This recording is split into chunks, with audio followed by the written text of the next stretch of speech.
La acción humana. Tratado de Economía. Por Ludwig von Mises. 195. Cuarta parte. La cataláctica o la teoría del mercado. Capítulo 24. Armonía y conflicto de intereses. 5. Los conflictos de nuestro tiempo. Suele atribuirse el origen de las guerras y las revoluciones a la colisión de los intereses económicos nacidos al amparo del mercado capitalista. La rebelión de las masas explotadas contra las clases explotadoras enciende las pugnas civiles y la injusta apropiación de las riquezas naturales del mundo lanza a las naciones pobres contra las que todo lo tienen. Quien ante estos hechos se atreve a hablar de armonía de intereses, indudablemente es o retrasado mental o infame defensor de un orden social a todas luces injusto. Ninguna persona normal y honesta puede negar la existencia de graves conflictos de intereses que solo la fuerza de las armas puede solucionar. No hay duda de que nuestro tiempo está lleno de conflictos que acaban en guerra. Sin embargo, estos conflictos no proceden del funcionamiento de una sociedad de mercado no interferido. Podemos llamarlos conflictos económicos, pues atañen a la esfera de la vida humana que en el lenguaje común se conoce como la esfera de las actividades económicas. Pero sería un grave error inferir de esta apelación que la fuente de tales conflictos son las condiciones en que se desenvuelve la sociedad de mercado. No es el capitalismo el que los produce, sino precisamente las medidas anticapitalistas ingeniadas para impedir el funcionamiento del capitalismo. Son consecuencia de las diversas interferencias del gobierno en la economía, de las barreras impuestas al comercio y a la migración y de la discriminación de los trabajadores, los productos y los capitales extranjeros. Ninguno de estos conflictos habría surgido bajo una economía de mercado libre. Supongamos un mundo en el que todos pudieran trabajar como empresarios o como trabajadores, allí donde y como a cada uno pareciera mejor. ¿Habría entonces conflicto? Supongamos un modelo en el que se ha implantado perfectamente la propiedad privada de los medios de producción, en el que ni barreras ni cortapisas de ningún género perturban la libre movilidad del capital, del trabajo y de las mercancías, en el que ni leyes, jueces ni funcionarios discriminan contra individuo ni grupo alguno, ya sea nacional o extranjero. Supongamos que la acción estatal se orienta exclusivamente a proteger la vida, la salud y la propiedad de la gente contra los ataques de que puedan ser objeto por la violencia o el fraude. Pues bien, en tales condiciones, las fronteras políticas se transforman en meras rayas trazadas sobre los mapas. No oponen obstáculo a nadie para que todo el mundo actúe según crea que sirve mejor a sus intereses. Nadie siente, entonces, deseos de expansionar el propio país. La conquista y la agresión armada resultan antieconómicas y la guerra no es ya más que una antiguaya superada. Hasta la aparición del liberalismo y la implantación del moderno capitalismo, los pueblos aprovechaban sustancialmente solo aquello que las materias primas de la propia región permitían producir. La extensión a la esfera mundial de la división del trabajo vino a variar radicalmente tal planteamiento. Las masas occidentales consumen hoy cantidades fabulosas de alimentos y primeras materias importadas de los más lejanos países. Si se privara a Europa de tales importaciones, el descenso de su nivel de vida y de los demás países más prósperos y adelantados sería enorme. Mediante la exportación de manufacturas, en gran parte fabricadas con primeras materias ultramarinas, pagan tales naciones sus importaciones de madera, minerales, aceites, cereales, grasas, café, cacao, frutas, lana y algodón. Es evidente que al proletariado occidental le perjudica la política proteccionista adoptada por los países exportadores de esas materias primas.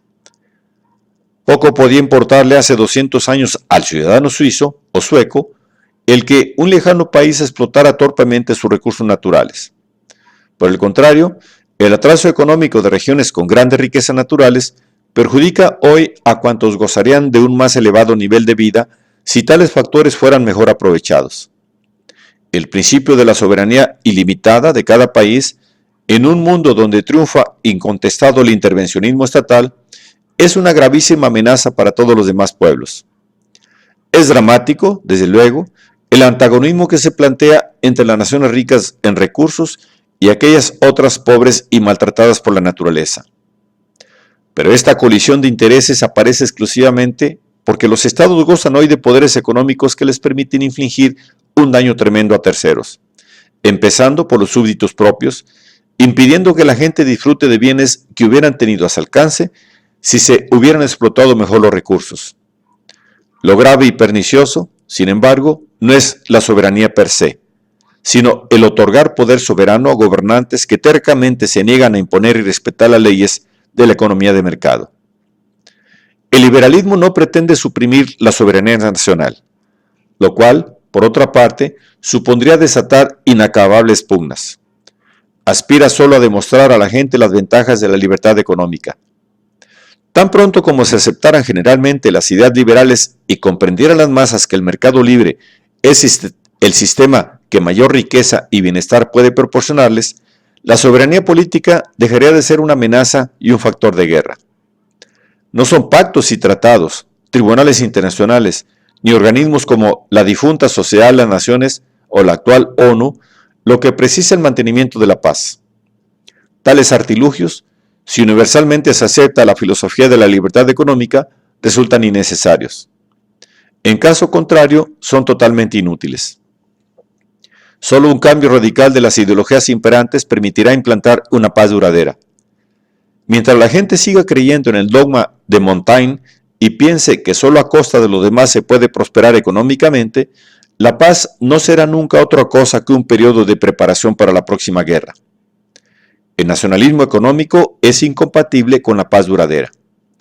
Es inevitable cuando el gobierno interviene en la economía.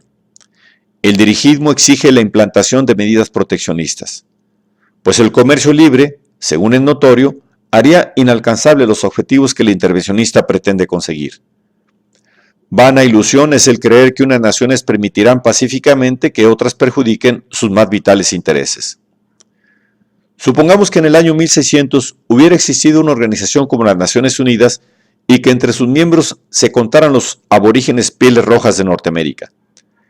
La soberanía de tales tribus se habría considerado sagrada e intocable. Nadie habría discutido a los jefes indios el derecho a prohibir la entrada en sus territorios a los extranjeros, vedando a estos la explotación de los ricos recursos naturales de aquellas tierras, recursos que los indígenas ni siquiera sabían cómo aprovechar. ¿Puede alguien creer sinceramente que un pacto o convención internacional habría impedido a los europeos invadir y conquistar esos territorios? Riquísimos depósitos minerales se hallan ubicados en regiones cuyos habitantes son ignorantes, indolentes o torpes en exceso para explotar debidamente esos regalos que la naturaleza les hizo. Cuando los gobiernos interesados impiden al extranjero aprovechar dichos recursos, o cuando el desorden reinante ahuyenta al capital vivificador, se perjudican gravemente todos aquellos que vivirían mejor si se utilizaran más cuerdamente tales riquezas. Es indiferente que dichas situaciones sean fruto del atraso cultural del país o que por el contrario sean resultado de seguir y aplicar dócilmente la filosofía occidental intervencionista y nacionalista tan en boga. Las consecuencias, tanto en uno como en otro caso, son las mismas. Estos conflictos no se pueden evitar con simples buenas intenciones. Solo si cambian las ideologías dominantes se podrá imponer una paz duradera. Es la filosofía económica, hoy en día casi universalmente adoptada por gobernantes y políticos, la causa única de esas modernas guerras que tantos sufrimientos están costando. Esta filosofía asegura que bajo la égida del mercado prevalece un irreconciliable conflicto de intereses entre las distintas naciones, que el librecambismo daña y perjudica, empobreciendo a todos, que debe, por tanto, el gobernante impedir el comercio libre aplicando las oportunas barreras.